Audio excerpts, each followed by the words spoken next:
nastaghfiruh wa na'udzu billahi min shururi anfusina wa min sayyiati a'malina. Asyhadu an la ilaha illallah wahdahu la syarikalah wa asyhadu anna Muhammadan abduhu wa rasuluhu alladzi la nabiyya wa la rasula ba'dah. Allahumma sholli wa sallim wa barik ala Muhammad wa ala alihi wa sahbihi wa man tabi'ahum bi ihsan, amma ba'd. Babun takrirud doa, bab tentang mengulang-ulang doa. Hadisnya dari Aisyah radhiyallahu anha terkait Nabi Shallallahu Alaihi Wasallam yang pernah terkena sihir lalu berdoa sampai berulang-ulang kali, karena tidak langsung sekali berdoa beliau kemudian sembuh dari pengaruh sihirnya. Selevel Nabi saja sampai berulang-ulang doanya. An Aisyah radhiyallahu anha, dari Aisyah radhiyallahu anha, anna Rasulullah sallallahu alaihi wasallam, bahwasanya Rasulullah sallallahu alaihi wasallam tubba, pernah terkena sihir,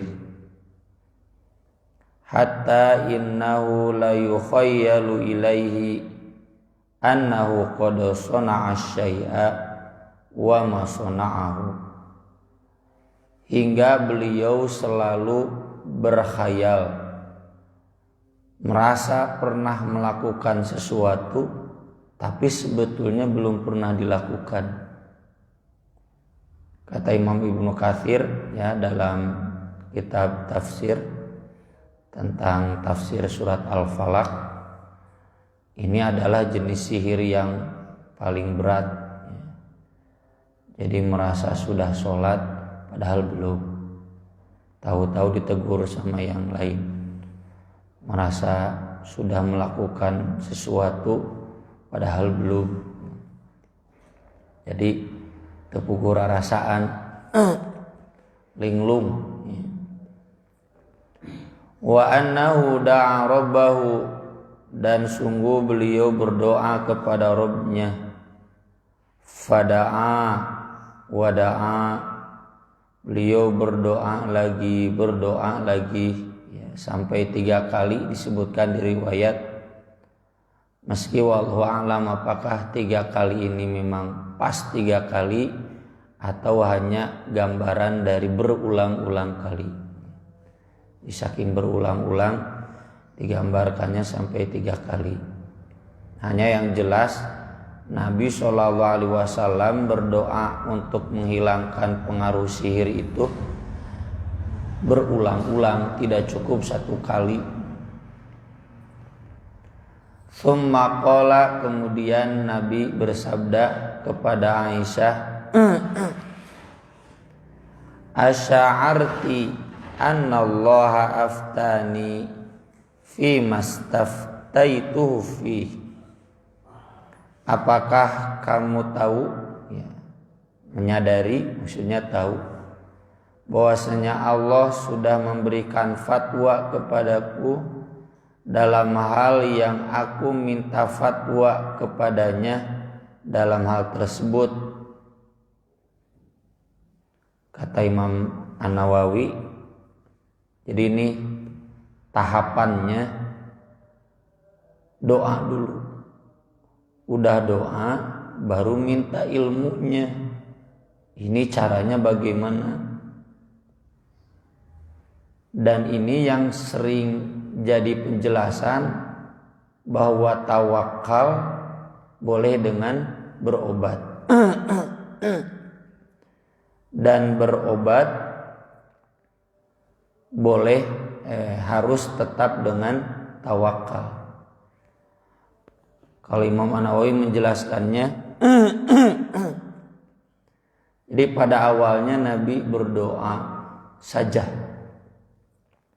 Sesudah selang beberapa hari masih saja belum sembuh dari pengaruh sihirnya, dan Nabi khawatir, kan ini sihir yang parah ya, masa merasa sudah sholat padahal belum sholat, kan bahaya gitu. Jadi bahayanya ke agama. Maka Nabi kemudian minta fatwa, minta ilmunya ke Allah, ini apa sebabnya dan harus bagaimana. Nah ini diantara ikhtiar menghilangkan penyakit yang dalam konteks hari ini sama dengan berobat. Jadi nalika gering teh nu mimiti inget teh lain dokter, tapi Allah, orang gering teh langsung inget ke dokter, inget kana obat. Dan berdoa berulang kali itu menunjukkan bahwa selama proses meminta ilmu tetap berdoa tetap ada. Jadi tidak perlu dipertentangkan apakah tawakal itu tidak perlu usaha atau harus usaha ya. Tawakal mah sikap pasrah kita, menyerahkan, mewakilkan, kan tawakal. Terang beres lah gitu. Sehingga orang beli sesuatu, sepeda motor misalkan, atau mau pasang internet, kan tahu beres, tawakal. Nah perlu kita, ini kabelnya bener yang ini gitunya, kuas nu ngarti we gitu. Ini modemnya bener, ini produk dari mana gitu. Terus saya tuh tanya ke tukang masang internetnya gitu. Pan meureun kesel, bapak cenah cerewet-cerewet sok urus ku bapak gitu. Tawakal itu mempercayakan, tapi tidak berarti kemudian hanya diam saja. Meski ada hadis-hadis yang menganjurkan tawakal dalam berobat itu sebaiknya yang terbaik ya, tawakal dalam sakit itu tanpa berobat. Nah, maka bagaimana mengompromikannya dengan hadis ini? Jika penyakit itu tidak membahayakan agama, maka sebaiknya tidak berobat. Kalau membahayakan agama, maka sebaiknya berobat. Gitu mah riotnya panas tiris, lah bisa kene ka masjid tawakal. Faqalat Aisyah, lalu Aisyah balik bertanya, wa madzaka ya Rasulullah, apa itu wahai Rasulullah? Qala, Nabi menjelaskan, ja'ani rajulani, datang kepadaku dua laki-laki. Fajalasa ahaduhuma inda ra'si, yang pertama seseorang datang ketika atau pas di kepalaku, duduk di samping kepalaku, wal akharu inda rijlayya, dan yang satunya lagi duduk di kakiku, di samping kakiku. Dua laki-laki ini malaikat Jibril Mikail. Faqala ahaduhuma li shaibi, lalu salah seorang dari keduanya berkata kepada temannya.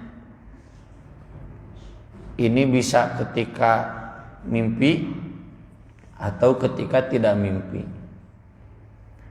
Ma waja'ur rajul, apa nih penyakit orang ini? Qala, kata malaikat satunya lagi, walau alam, ini yang nanya Jibril atau Mikail, yang jawab Jibril atau Mikail, pokoknya salah satunya. Matbub, dia terkena sihir. Man tabbahu, kata malaikat yang bertanya tadi, siapa yang menyihir beliau? Kata malaikat yang menjawab, Labid bin al-A'sam, si Labid bin al-A'sam. Qala fabimadza, lewat apa?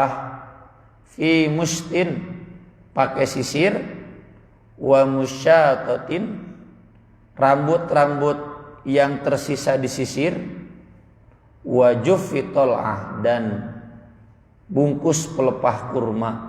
Tayyib abdi teu apal, can pernah panggih tangkal kurma lagi. Pelepahan aku mah Pak Haji lah langsung apal.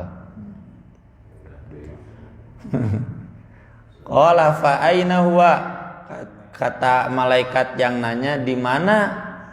Qala fi Dzarwan, di Dzarwan. Wa Dzarwan bi'run fi Bani Zuraik, dan Dzarwan itu sumur yang ada di Bani Zuraik, dan si Labid ini orang Bani Zuraik, orang Yahudi. Jadi sumurnya bukan sumur Nabi, lain toren Nabi. Toren manehna ngan pakai ilmu sihir khusus ya, dimasukkan ke sana nepi ka Nabi. Saya nggak dapat penjelasan apakah air sumur Bani Zuraik ini sampai ke Nabi atau tidak, karena Nabi mah sumurnya sumur budoah ya, yang ada di hadis al-ma'u tahurun la yunajjisuhu syai'un. Beda sumur, beda mata air. Qalat, kata Aisyah, fata Rasulullah sallallahu alaihi wasallam thumma raja'a ila Aisyah. Nabi kemudian mendatangi sumur itu, kemudian udah datang melihat, Nabi pulang lagi ke rumah Aisyah. Faqala, kata Nabi, wallahi demi Allah, pastinya la ka'anna itu seolah-olah tasbih ba'id kan, ka'anna seolah-olah nu jauh, henteu padahal mah gitu. Kalau ka seperti mirip pisan, ai ka'anna mah sigana jauh gitu ya, seolah-olah ma'ahan qa'atul hanna, airnya itu campuran hanna. Hanna itu celak yang berwarna merah. Walaka'anna nakhlaha ru'usus syayatin, dan sungguh seolah-olah pohon-pohon kurmanya seperti kepala-kepala setan. Ini siga syajaratuz zakum ya, syajaratuz zakum di akhirat itu ranting-rantingnya seperti kepala setan ya. Jadi aya di internet malah ya. Jadi zakum itu memang ranting-rantingnya menyerupai wajah-wajah yang seram. Kalau ka'anna jadi tidak seperti itu sebenarnya, cuma karena Nabi ya sedang terkena sihir, jadi linglung melihatnya seperti itu. Airnya enggak merah tentunya, biasa we. Lagu cai beureuh cai getih. Qalat fata Rasulullah sallallahu alaihi wasallam fa akhbaruha anil bir. Fa qultu ya Rasulullah fa halla akhrajtahu. Rasul, kenapa kamu tidak mengeluarkannya? Mengeluarkan itu sisir anu dijadikan jampe-jampe sihirna. Ama ana faqad syafani Allah, adapun aku sudah disembuhkan oleh Allah.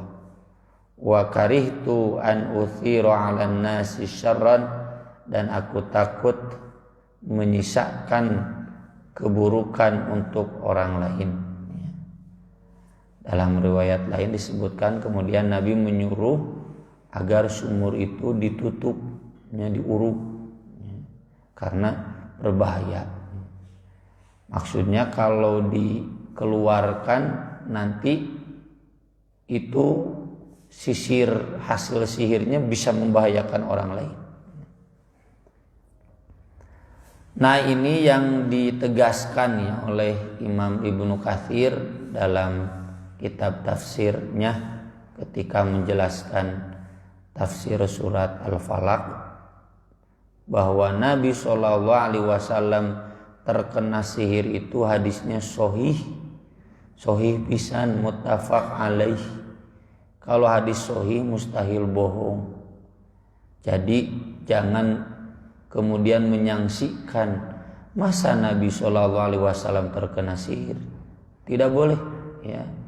Hadis sahih muttafaq alaih itu hampir sederajat dengan Quran kebenarannya. Nabi sendiri yang menyatakannya, Aisyah sendiri yang menceritakannya, dan itu benar-benar terjadi. Kalau memang ini doib atau sarua jeung Aisyah teh ngawadul. Sarua jeung Nabi teh ngawadul, masa Nabi pembohong? Naudzubillah min dzalik. Jadi betul-betul ini itu ada dan terjadi. Justru ini jadi dalil bahwa selevel Nabi SAW pun itu ada peluang terkena sihir. Dan sihir itu memang ada. Makanya diharamkan dina Al-Quran juga karena memang sihir itu ada. Dan orang yang mempraktikkan sihir itu statusnya kafir. Karena dia pasti wattaba'u ma tatlus syayatin ala mulki Sulaiman wa ma kafara Sulaiman walakinna syayatin kafaru yu'allimuna an-nasa sihar. Ya. Karena orang yang sudah mempraktikkan sihir, dia pasti jadi hamba setan, menyembah setan. Jadi kalau ada di surat Yasin, ya, alam a'had ilaikum ya bani adam alla ta'budus syaitan. Siapa penyembah setan? Itu adalah tukang-tukang sihir. Nabi Sulaiman tidak kafir. Yang kafir itu setan karena mengajarkan sihir. Tuh, jadi kenapa sihir sampai kafir? Karena memang dia pasti mengikuti setan.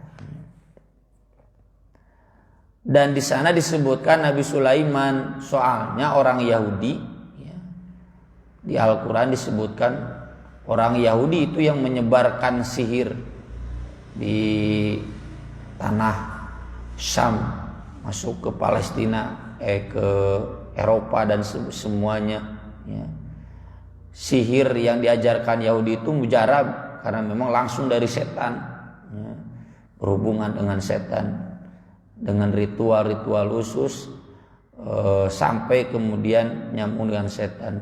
Di surat An-Nisa juga disebutkan, ya, alam taro ilal ladzina utu nasiban minal kitab yu'minuna bil jibti wat taghut wa yaquluna lil ladzina kafaru haula'i ahda minal ladzina amanu sabila.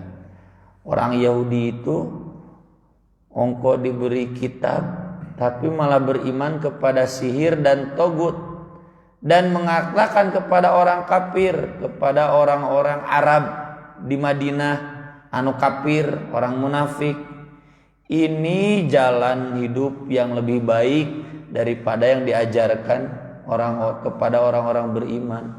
Wah, cenah mending ieu pasti sihir mah hebat. Ya. Film nupang hadena nupang larisna film sihir.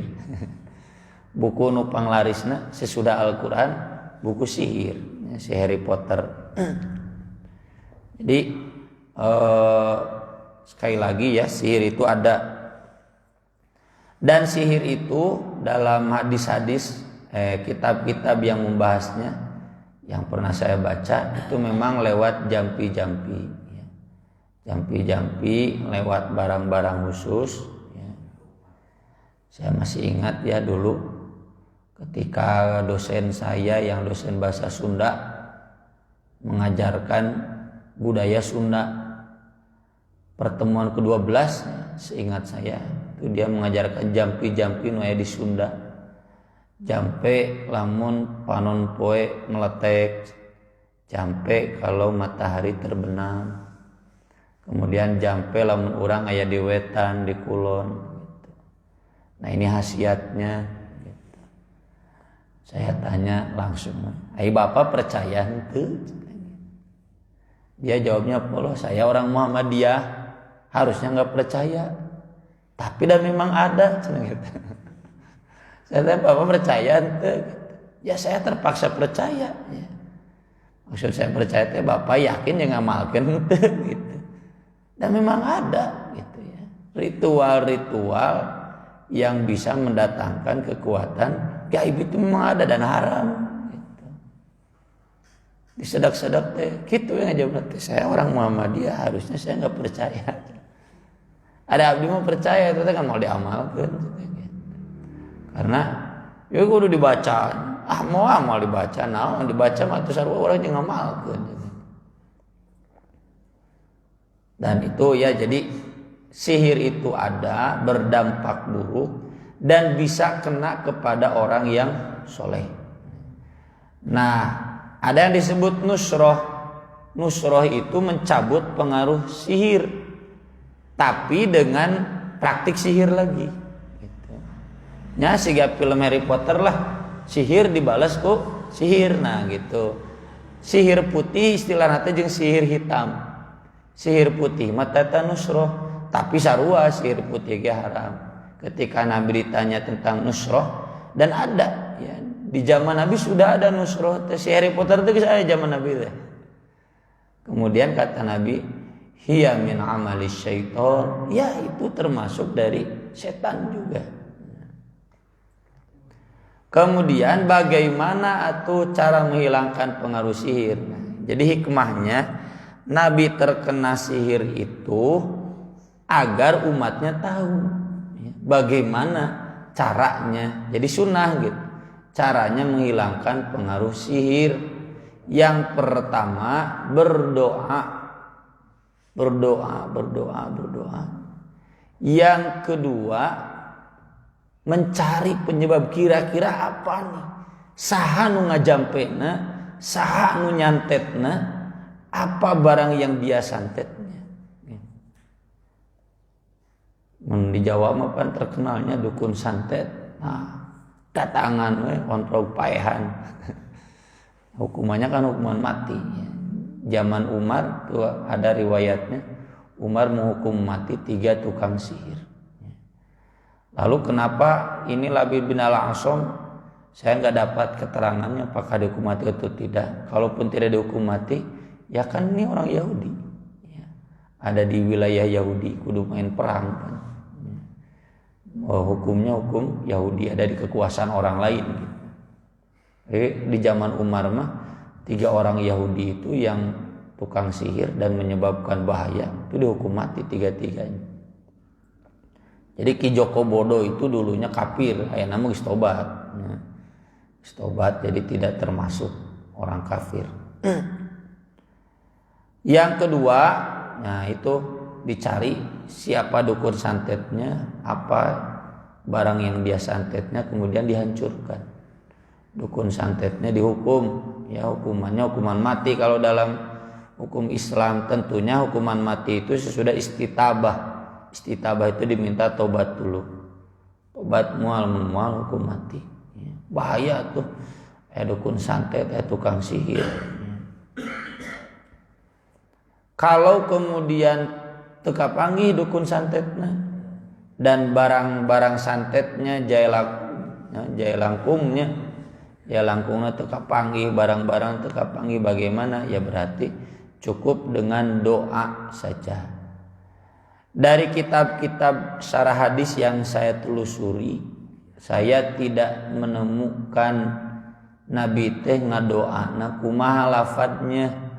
Cuma kata Imam An-Nawawi intinya memohon kepada Allah untuk dihilangkan dari kejahatan dunia, yaitu yang hadis-hadis yang umum wa'udzubika min syarri fitnatid dunya ya wa'udzubika min syarri fitnatid masihid dajjal ya, min fitnatil mahya wal mamat, bukan fitnah ujian hidup mati juga dari al-masihid dajjal.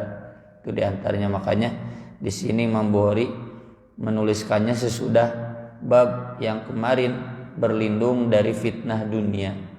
Wa'udzubika, doa lengkapnya Allahumma inni a'udzubika minal bukhli wa a'udzubika minal jubni wa a'udzubika an nuradda ila ardalil umur wa a'udzubika min fitnatid dunya wa adzabil qabr.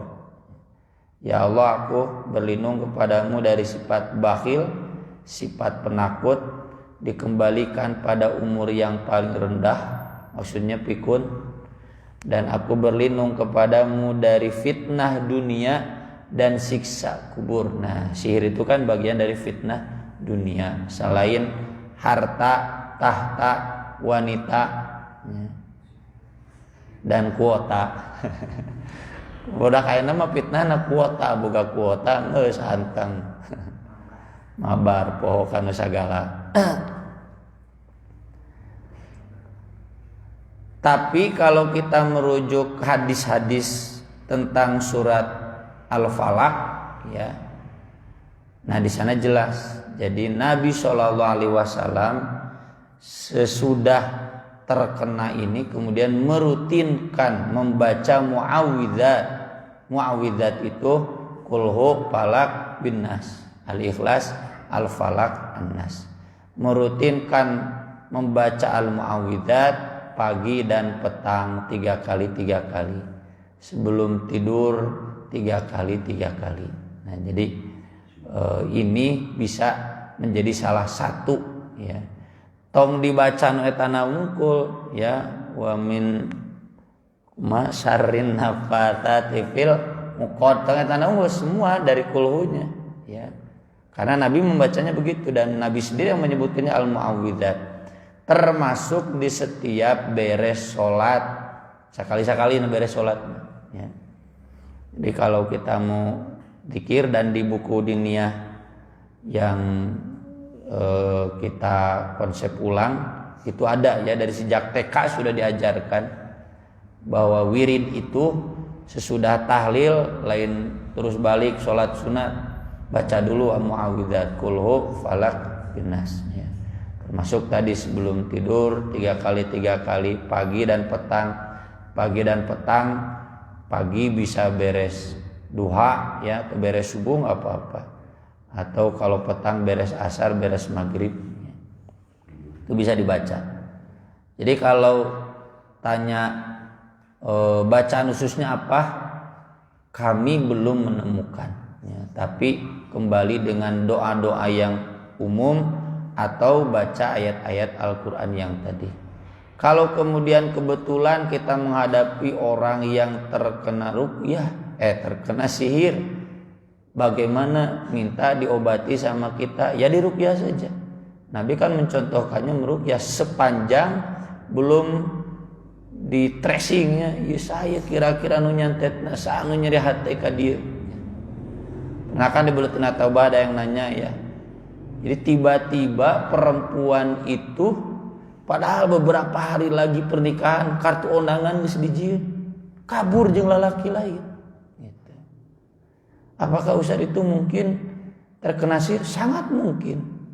Kan sihir di Al-Quran yang disebutkan yufarriqu nabi bainal mar'i wa zawjih, ya, yang meretakkan hubungan istri tiba-tiba kagiloan ku lalaki lain.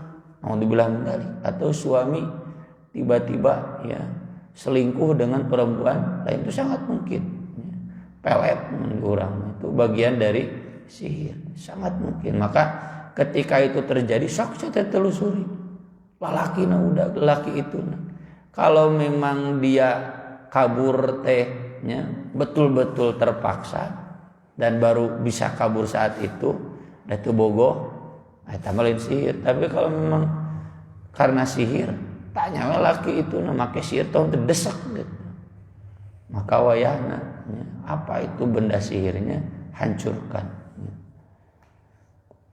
Dan kemudian sesudah itu merutinkan, di antaranya pengusir setan itu kan ayat kursi. Jadi saya juga pernah, ya, dulu yang cina kesurupan, bacakan ayat kursi, ya. Saya berkata apa yang dipegang ininya biar tenang tidak tegang, ya. Alhamdulillah anu bisa-bisa nonton teu. Da cerita abdi mah teu ahli ceritanya. Tapi pernah juga bisa tenang. yang boleh ditakdirkan tenang. Dan di sini juga kan Nabi menyebutkannya Allah yang menyembuhkanku. Ya tetap bukan berarti jampekna, doana atau barang tadi yang dihancurkannya yang menyebabkan beliau sembuh. Tetap saja yang menyembuhkan itu adalah Allah. Cukup mungkin itu yang bisa kita bahas pada pagi kali ini. Mudah-mudahan bermanfaat. Barangkali ada pertanyaan. Yes.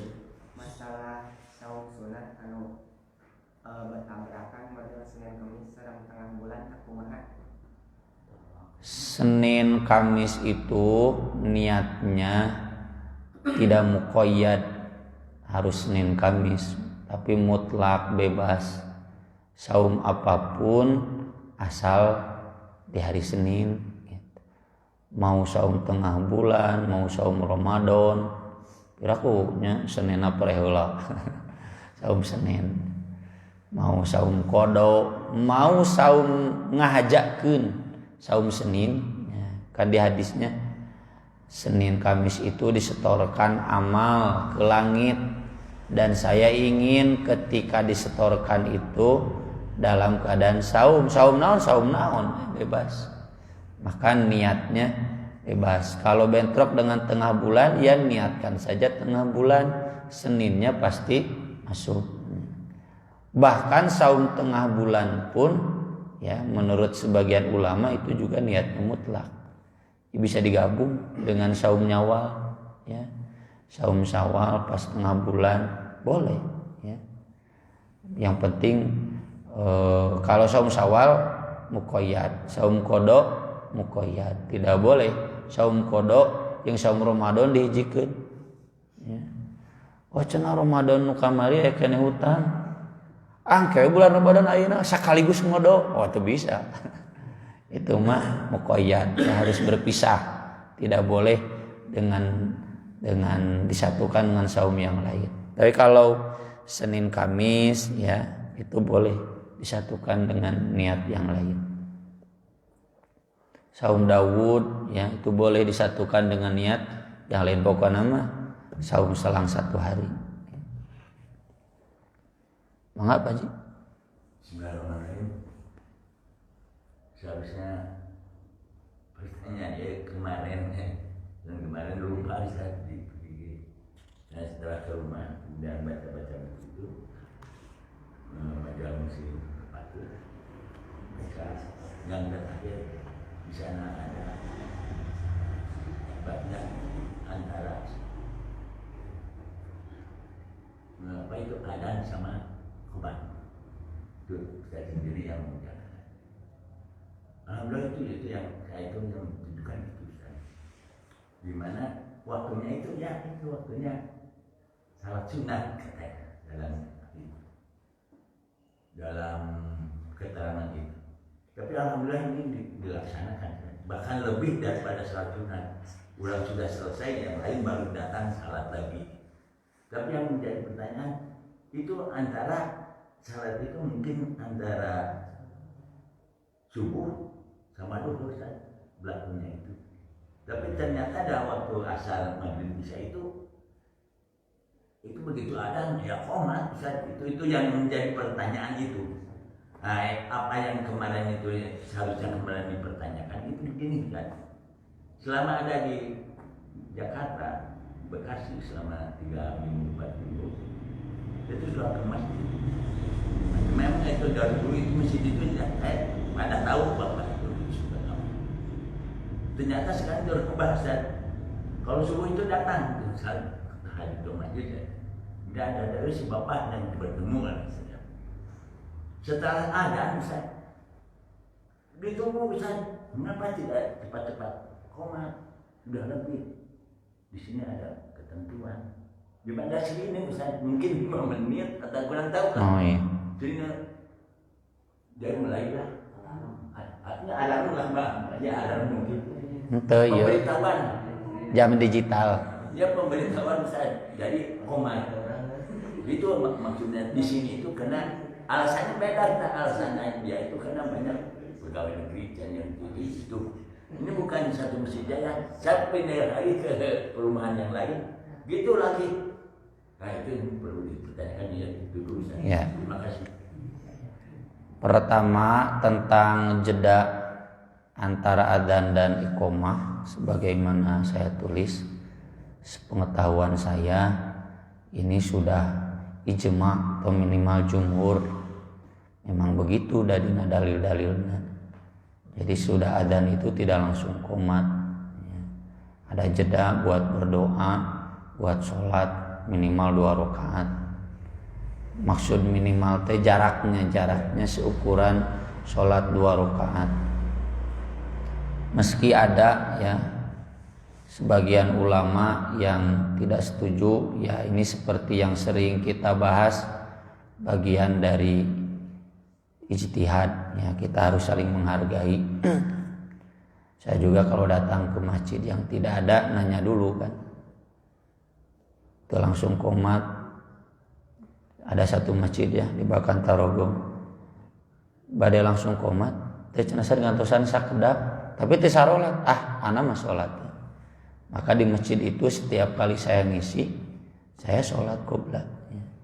Tapi kalau dari Isya sika di tauhid kantos rempeg kieu, sudah ada Isya langsung saja nggak apa-apa ya. Karena tidak termasuk yang ditekankan seperti qoblat subuh, qoblat duhur. Jadi kalau kita beda ijtihad dalam masalah itu, nyetong dugikeun ka siling ngahajakeun. Apal urang teh masjid teh sok langsung qomat ngahajakeun salat dihareup. Atau sebaliknya kita tahu ini masjid itu sebetulnya ada salat sunat dulu ngahajakeun terus ada teh qomat. Dan di guru-guru kita juga ini masih dibahas. Tidak semuanya tidak setuju. Sekarang sudah banyak yang mendesak agar budaya itu diubah ya, karena sudah banyak ustad-ustad senior yang sependapat, nyarek ke sependapat umat udah Bukhari Muslim sama hadisnya, dan memang praktiknya seperti itu dari sejak zaman dulu. Yang kedua tentang jam jeda iqomah, itu hemat saya bagian dari musyawarah saja. Jadi seandainya saya terdesak ya, terlambat, nah apakah salin baju dulu, salin sarung dulu, atau langsung ke masjid? Kalau paham kan, dari Masjid Al-Azhar mah jarak dari adzan ke qomat itu 10 menit cukup, salin baju dulu jadi cukup. Lalu kemudian ketika datang sudah sholat, itu kan mengkhianati kesepakatan gitu. Jadi bagian dari musyawarah saja itu jam iqomah, itu bukan berarti dari syariat ya. Kesepakatan untuk sama-sama dimaklumi, termasuk bagi yang sedang sholat sunat ya, boleh itu.